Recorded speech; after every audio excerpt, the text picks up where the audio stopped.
Hello, everybody, and welcome back. What the hell happened to our Sun Devils? Turn me up, turn me down in the car. I don't know what. Still working on mine. Still working on everything here. I don't really know what's going on. Do we even have sound? Do I have sound? Can you guys hear me? Is this on? I'm recording. I think I'm recording. Test. No, I'm recording. Yeah, this is live. What happened to our boys, man? Saturday, the Devils got boat raced by Houston at home. Connor Wigman and the worst offensive line in America looked like the Indianapolis Colts and Jonathan Taylor with Indiana Jones running up and down the field. Quarterback power here for 10 yards. Quarterback power here for 5 more yards. Defense didn't show up. Special teams is ungodly. I don't even know if that's the right word for it, but it's not good, whatever it is. It's just, it hasn't been good. We'll dive into that, of course, on another episode of the Jordan Simone Show. Thank you all for tuning in. Thanks for coming back. I know, just like you, I'm bummed on the Devils' performance this weekend. Just didn't look like the team showed up again. I mean, we've seen so many different versions of this football team. I mean, the Texas Tech game, you get this dominant performance from the defense, still some issues on the special teams, find a way to win the game, drive the field. Jordan Tyson gets hurt with a hamstring issue. You go like, hey, you know what? If there's a game where we can maybe go without him, it's probably against Houston, who's a good football team, but hasn't really played anybody. That's their biggest win of the year on the road against the Sun Devils, with Sam Leavitt battling this foot injury, who's now been called out for the game this weekend at Iowa State, which is such a bummer. Just thinking about the high hopes that we all had for this season. And here we are. The Devils are, it's not as, nearly the outlook it was last weekend. After beating Texas Tech, you're kind of back in the driver's seat with Houston at home and at Iowa State. You're almost through the gauntlet here of the Big 12. You win these next 2 games and you're just right where you need to be. But the injury bug has just demolished ASU, and along with several other issues. Just before I don't want this to be complete negativity episode. That's just not me. It's not my personality. It's not how I like to be. I know that there are some glaring issues with this football team, but I want to back up 2 years ago. Okay. Obviously we win the Big 12 championship last year, right? That's an incredible year, zero expectation. With Kenny, I think the hope last year was like, hey, let's make a bowl game. That's an improvement. Double the wins.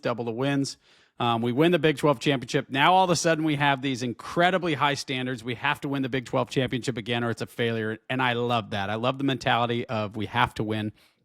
It's how I think everybody should operate, and it's how Kenny operates. They want to win every game. But it obviously hasn't been that this year. And I think, obviously we've talked about how important Cam Scadabo was for this team last year, not only his play, but his leadership on this team. I think you're clearly seeing that effect in New York. Totally bummed to see him, get injured and dislocate his ankle. He had, underwent, season-ending surgery. So we hope the best for our boy Scadabo, but clearly you can see just what his leadership has done for that franchise and how quickly they turn things around, not just from like the win-loss, perspective, but just the energy around the team, the excitement around the team. I don't know about you guys, but I look forward to turning on a Giants game on a Sunday and just checking out Scadabo and Dart and the energy that they have behind them. But they lose, 2 of their best players on offense now with Scadabo and their receiver who tore his ACL, blanking on his name. Joey Artigue's not here to help me with that. He usually is. He's on vacation. I don't know where he is. He's on a cruise somewhere, probably in Mexico, having the time of his life. Anyways, I got off on a tangent. That doesn't matter. Devils lost 24-16. Leavitt hurts his ankle. They get down 24-0 head into the fourth quarter. Just embarrassing. We had 12 penalties. A lot of them were questionable calls. I get it, but still didn't play nearly good enough to, even if we did get a couple of those close calls, to win that game. But they march back, score a couple times, get it to within a score. You get the ball with 2 minutes left. And here comes our boy Jeff Sims with just an arm and a dream to lead this field down. And it seems like time and time again, we've just been let down by our boy Jeff Sims, who does have a great attitude. He could have transferred, probably understand why he didn't transfer, but he didn't transfer. He stayed at ASU. We love that. We love a good Mike Bercovici stay-at-home story, but we like the Mike Bercovici results better than the Jeff Sims results. Wasn't able to get us down, to which would have been just an insane shocker if Jeff Sims let us down and tied that game up to go to OT. It would have just been, could you even imagine how insane that would have been? But if Leavitt was able to stay in that game, I think there's a chance that they are able to drive down. But too little, too late. ASU loses in an ugly home performance. Their first loss in the Big 12 with Sam Leavitt at home. Tough. I know it was a bummer for Kenny. I saw him walking off the field. He hugs his wife and says, that's a first, losing at home. So yes, we obviously miss Scatabo and his leadership, and we just haven't had that this year. And then you get Leavitt's foot injury, who's now out for the game at Iowa State this weekend. Here's the one silver lining from all of this, though. Sam Leavitt, who was projected one of the top couple quarterbacks, now seems like he's going to miss a couple weeks, which you would imagine he won't get drafted nearly as high as he had hoped. So hopefully we can grease him with some NIL money this offseason and keep him here. Hey, bud, here's another $2-3 million. Hang out in Tempe for another year. Let's get you to that first round draft pick. Let's go crazy in the transfer portal because we're going to lose Tyson. So we need to get some receivers that are absolute dogs, which we should be able to. But yeah, that's the only silver lining, is that maybe we get to keep Sam Leavitt for next season, which, would be smart for him, considering that, if he has a good season, kind of a sophomore slump type deal. And we always, I talked about it earlier on this show, is, when you get that much hype and that much attention, it's so hard to maintain that focus to what got you there as a freshman. And as a freshman, he wasn't perfect, right? But he got better every single week. He started making big time throws towards the end of the year. And we just haven't seen that this year. It hasn't been the same progression. Obviously, he's battled this foot injury since the Baylor game, is what they're saying. So he's tough as nails. The kid gets blasted early in the first half against Houston, comes back in the game and continues to battle. We love Leavitt. We love the heart. We love the, we just got to continue to advance as a leader on that field and on that team. And look, I'm not in the locker room. I don't really know. I just, I see what's on the field and make my assumptions based on that. So hopefully we can get Leavitt back next year. I would imagine he'll be back, 2-3 weeks from now, but I wouldn't rush it if I was Dillingham, especially considering we're sitting here 5-3. So hopefully Jeff Sims can put on a performance, but I'd love to see this freshman kid come in who just got healthy. I'm blanking on his name too. Where the hell is Joey Artigue when I need him? I just saw on Twitter this morning that we finally have a backup quarterback. That's a freshman from the New Mexico area. Again, blanking on his name. Blame Joey Artigue. Tweet him. Tell him he's a loser. Just kidding, Joey. We love you. So yeah, Devils lose. The worst offensive line in Power 4 football. Didn't look good. Didn't look great. And then we get the news that, after the game, obviously there's been some glaring issues on the special teams. The punting has not been good. The snaps and holds were not good this year. And Jesus, our boy, Jesus Gomez Juarez, top 10 name in college football history, is a baller. He's a great kicker. But the thing that people need to understand is that they're counting on a good snap and a good hold. And it's all about timing, right? It should take about 2 seconds from snap to hold to kick. And when there's a high snap and it comes down, it throws off all the timing, then the kicker's timing's off, then he pulls it, pushes it, whatever. We saw that this weekend. Missed a couple of field goals. And this is something that we've talked about, is that these special teams issues have been so glaringly bad that you just know they're going to lose a game because of this. And sure enough, we're not able to build any momentum with a couple field goals early.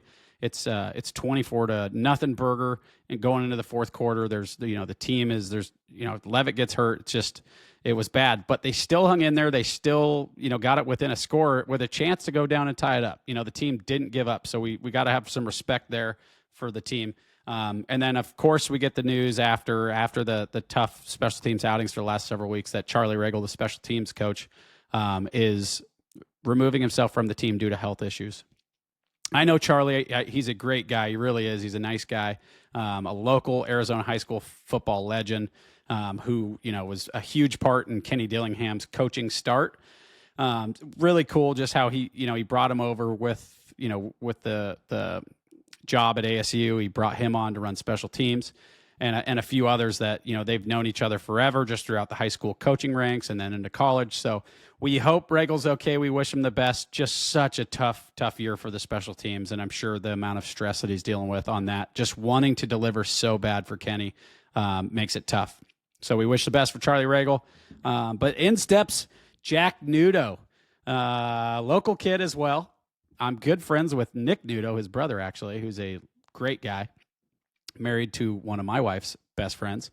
And so a small little world here, but who knows? Maybe a little fresh face, fresh blood leading that unit can get them to lock in, to do the little things right, because, obviously the punters have to hit good punts. The kickers and the snapper and the holder, they all have to do a good job. But it starts so much farther back. It starts in camp, with the pressure of the coach on them during camp to be perfect. And I always give special teams guys a hard time because they really have one job, and that is, if you're the long snapper, good snaps. If you're the holder, give a good hold. And if you're the kicker, go through your routine, knock down a few kicks. And they've done that, right? They've made some big kicks this year when they had to. But our punting situation was atrocious last week and not good this week. And then, you get the kick out of bounds late last game. So it feels like it's been one thing after another. And this is just it needs a complete overhaul, in my opinion. So hopefully Jack Nudo can be that guy. It's going to be really tough midseason to break those habits and to change that culture within the special teams room. And again, I'm not in that locker room. I'm not in those meetings. I don't know what's being said. I do know that there are some issues there that they need to clean up. And it starts with you just getting back to the basics. Play hard as shit. Run down the field on kickoff. Block your ass off on kickoff return. Give your guys a chance to make a big play, and then do the little things. Get the snap down, get the hold down, get the timing right. Those are all things that need to be perfected before you get into a football season, and they're easy things to perfect. I mean, it's not hard to practice those things and be great on the timing side of things. It takes a coach that's down your throat every single day, giving you the pressure before you go into the season to get those things right. So, again, we wish Charlie Regal nothing but the best, but Jack Nudo stepping in, and hopefully he can fire the boys up in what's going to be a tough weekend out at Iowa State. All right, let's recap some of the picks from last weekend. Your boy had a nice little weekend on the picks. We went 3-0. First time on the podcast we went 3-0. I'm sure you guys are betting tens and tens of dollars on my picks because I am now 9-8 back in the green. So you would technically be up money if you bet the same amount on every time I told you to. Maybe. Don't quote me on that. We picked Ole Miss over Oklahoma. That was a winner, 34-26. A lot of noise about our boy Lane Kiffin going to LSU, where he did go to school. My question though is like, what don't you get at Ole Miss that you get at LSU? Like, I get that there's a crazy talent pool coming out of Louisiana, and maybe he is interested in that job. Maybe they'll throw him a bag. I did see Lane Kiffin on Pat McAfee earlier in the week saying, I'm not interested in money. Money doesn't motivate me. I mean, at a certain point, these guys have made so much freaking money.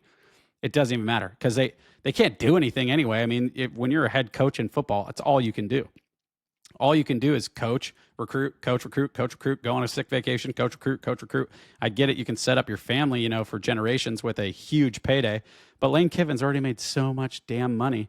Is he really interested in blowing it up, or does he want to become, the next great coach at Ole Miss where, they have some of the best fans in the country? Next game I picked Vandy over Mizzou. That was a winner, 17-10. Vandy, just looking better and better. Diego Pavia is that dude. He's getting his mom on dates with Theo Vaughn, and saw that Theo was at their house. That's really interesting, really funny. Not going to look into it more than that. We're just going to assume, of course, that they are fully dating, and one day Diego can call Theo Papa. They play at Texas Saturday morning. Vandy does. And Texas has not looked great. Somehow they're still ranked number 20th in the country after a overtime win at Mississippi State, who's not a bad football team, ladies and gentlemen, as we found out. And I just can't watch any of those games, those goddamn cowbells. We do not need more cowbell. Last game I picked was BYU over Iowa State, and they won 41-27. This game's closer than what the score says, but god dang, Kalani Sitake and those 25-year-olds at BYU have got it rolling. In my opinion, they're the best team in the Big 12. They're the most complete team in the Big 12. Texas Tech is obviously some dogs, but we went 3-0 this week. BYU actually has a nice little bye this week, and then they go to Texas Tech, which will be a top 10 matchup if Iowa State can win this weekend, which should get game day back to the Big 12 back-to-back weeks because they're going to Utah this week in Salt Lake City against Cincinnati, which brings me to my games of the weekend. As we just discussed, number 17, Cincinnati at number 14, Utah. Utah is favored by 8.5 at home at Rice-Eccles. Is it really that big of an advantage at Rice-Eccles? I mean, it must be. The muss is loud. They're proud. I mean, I think Vegas is believing in what Utah is doing, and Kyle Whittingham's still doing it. Really quick before I just keep diving into this game, a lot of talk about Kenny Dillingham, being on some of these, potential coaching, potential hires at LSU or Penn State or, wherever it is.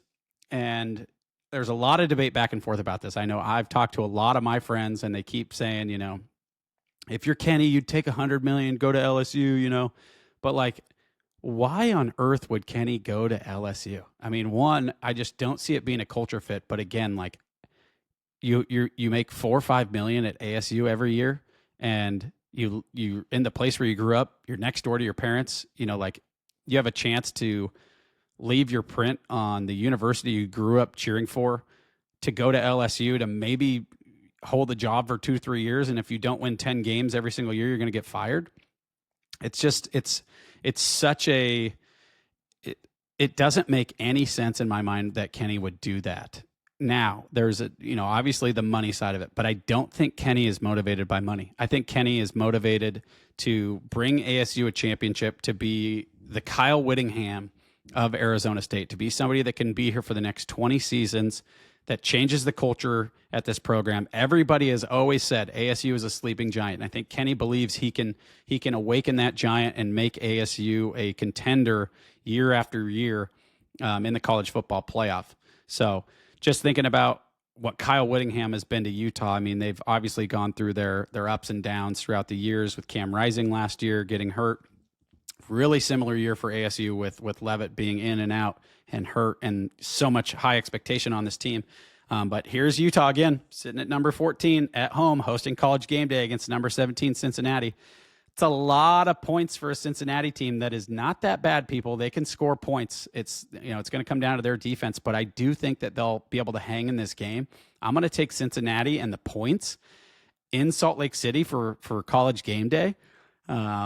Devin Dampier, Utah's quarterback, has been battling an ankle injury. He'll probably be okay to go, I would imagine, just with the, there's a lot at stake here for Utah.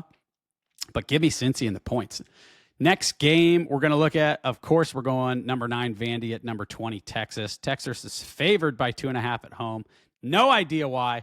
I'm going to take Vandy. They're the better team. Manning isn't the guy that everybody thought he was. You had Arch Manning and Sam Leavitt towards the top of, the mock draft boards at the beginning of the year. I think they both need another year.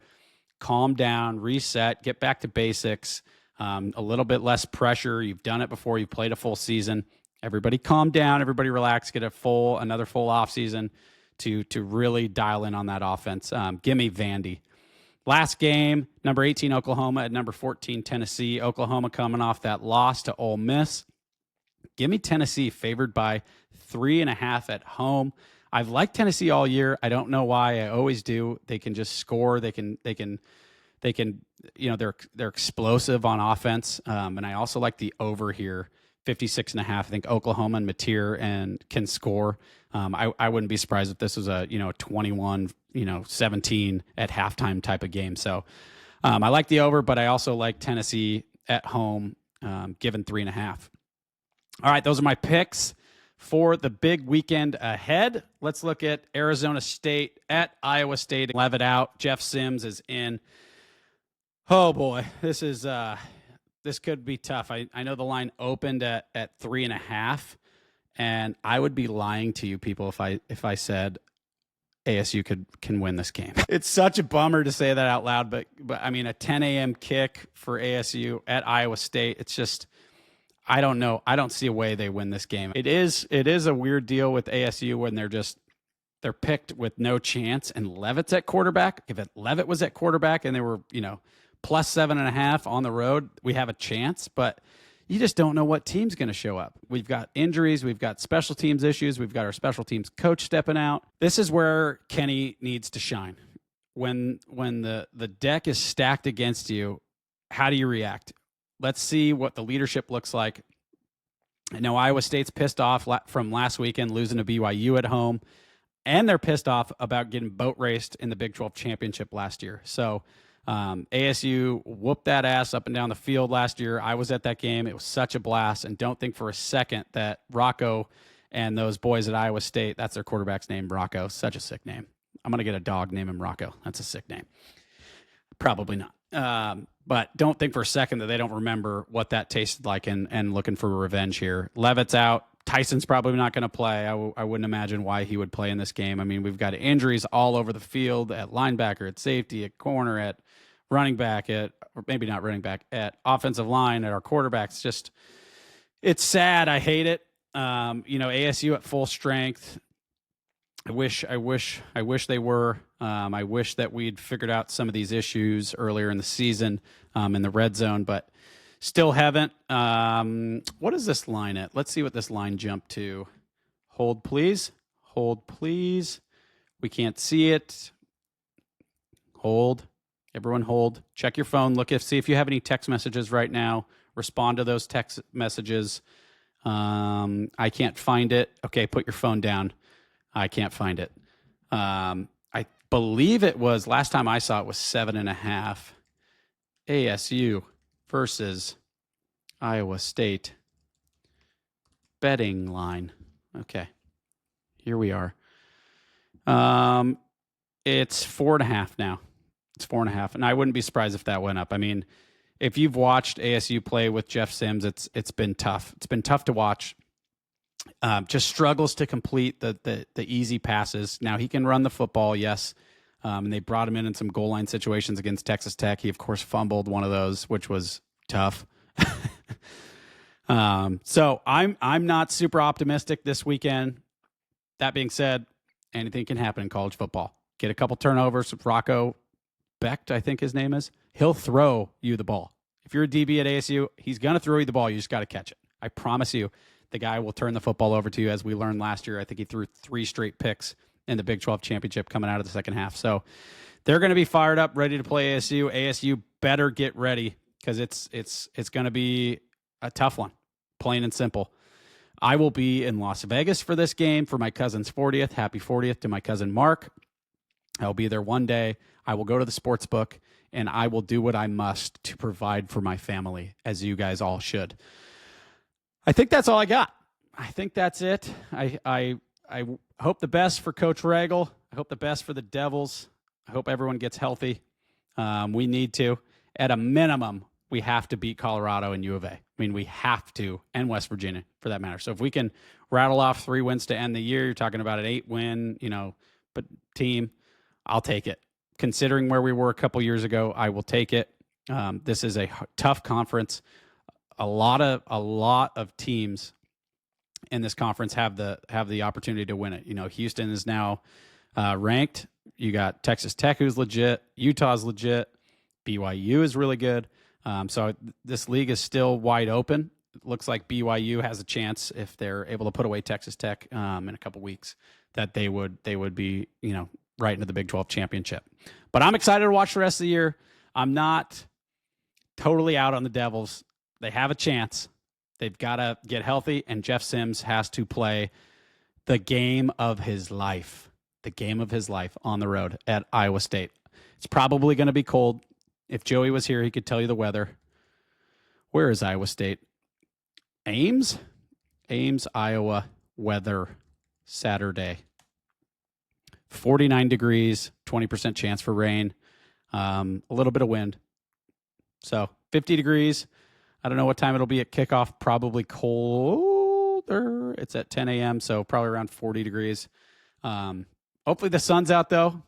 Keep our boys nice and toasty. I appreciate everybody taking a chance to pop in here. A little bit shorter episode. And last week was bizarre. I turned it on for a second just to make sure everything sounded right, and the first 4 minutes were just gobbledygook.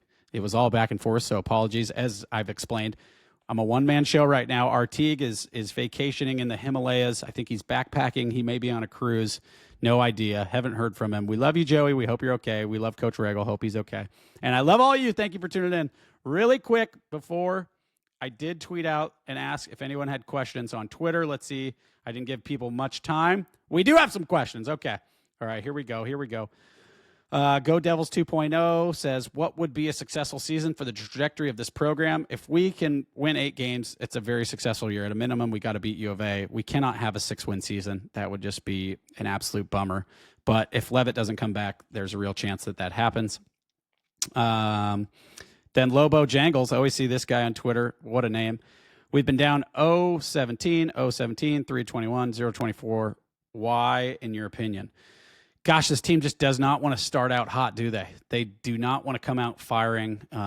They've shown that they're kind of a second-half team, but I don't really know what the answer is. I feel like last year they had this kind of slow start too, and got away from it as the year went on. You know, they go to Kansas State and beat the brakes off of them, and it seemed like the team had confidence from then on out. So I don't know the reason why they start so slow. Like Kenny talked about, we're picking things up in practice. We're getting more physical, and you play how you practice. So I think this team they've got to find a way to come out firing early. And that's on them as coaches to call the right plays on offense to get them going, to get them fired up. We can't have quick 3-and-outs. We can't have the special teams issues, giving them great field position. All of that stuff adds up to, a tough start. So, and it's tough to get back from that. It really is. So those are I got one more question. Should we expect a big transfer portal class? I am definitely not the guy on the recruiting side. I got to have somebody in that knows more about the recruiting side of things, just because, as you know, I have a full-time job and a family, and I'm a father of 2 kids. I can't spend all my time reading all these articles. I'd rather just talk about the game that I just witnessed, but they've got to attack the transfer portal. And it really is going to start with our NIL. I mean, you look at what Texas Tech has done with one donor donating $25 million. Now, I'm not saying that we're going to have that, but we've got to find a way to be more competitive in the NIL. And I truly believe it starts in the trenches with these teams. We can have all the athletes on the outside we want, but if we can't block, and if we can't, create a line of scrimmage on the other side of the ball on defense, then it's tough. It makes everything tough. So I would love to see them attack the O&D line in the transfer portal. We've got some dogs up front. We really do, but we've also battled some injuries, so you got to have depth. And unfortunately right now it's, whoever's paying the most, as you see at Texas Tech, that's where these kids are wanting to go, which is just the future of college football, and you got to adapt. And Kenny knows that, and Kenny's the right guy for the job. He's not going to leave us. I promise myself that he won't leave, and if he does leave, I'm going to be real sad. So I appreciate you guys tuning in for another episode. Go Devils. We got a fight chance, people. Don't be sad. Don't cry. We're fine. Everything's fine. Appreciate you guys for tuning in. Go Devils.